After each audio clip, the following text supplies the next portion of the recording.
Chapter 24 The Sobbing Moments. The feast ended well. Everyone praised the food and the arrangements. Baya John was now in Abba place for the whole family, so everyone took leave from him. Also, everyone praised Baya for inviting the whole family and giving us an excuse to meet each other. I was left a huge pile of gifts as people left.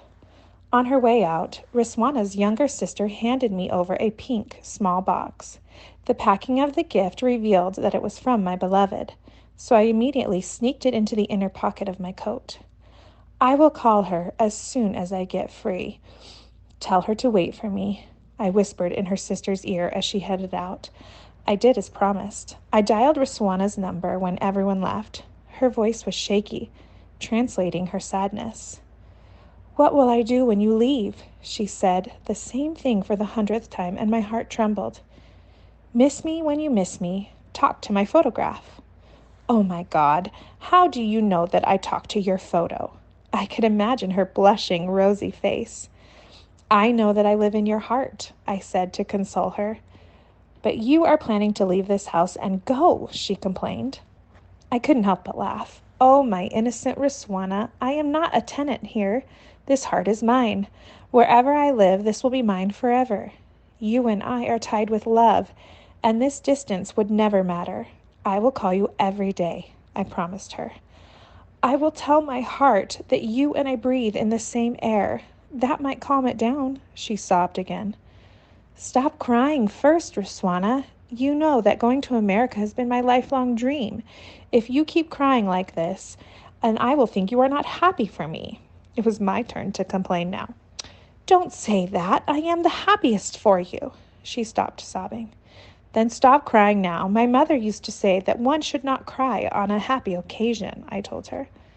I am scared, she said. If you think that America's fair maidens will make me forget you, then you are mistaken. I am not that kind of person. I became emotional. Promise me, she demanded. I smiled. I promise. Thanks for the gift. Your golden watch has decked my heart. You know how to keep me yours, don't you? I joked and she giggled. The sound of her laughter was magical. Now promise me that you will learn how to make a round of chapas, as I don't like to eat the world map in the name of chapti, I teased her. You know it, don't you? She said sheepishly. Bayabi told me about this talent of Riswana's, so I smiled. Yes, I know it all.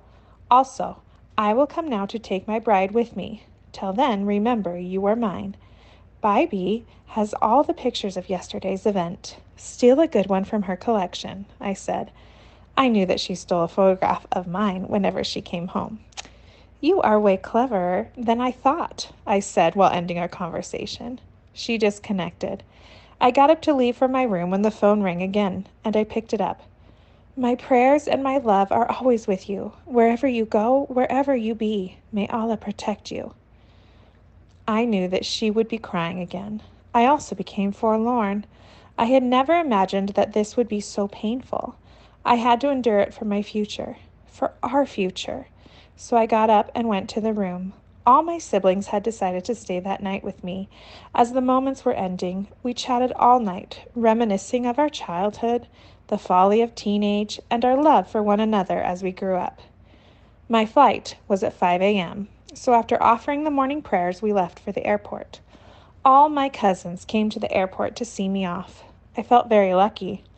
My cousins also tried to enter the boarding area with me when we were stopped by a guard and forced to separate from one another. This is not a wedding, the guard said bitterly. He looked at the other guard suspiciously and joined in the interrogation. One of my cousins tried to control the situation. 1 minute, dear brothers. There is nothing suspicious. Our younger brother is going to America, and we want to be with him as much as possible. All of you? Brothers? He looked at the entire group with amazement. Any objections? My cousin, Imtaz, replied at this time. Why will we have objections? However, the family planning program should be seriously offended. One of the guards was very outspoken. My flight time is nearing, so let us not spoil our time. I tried to end the discussion.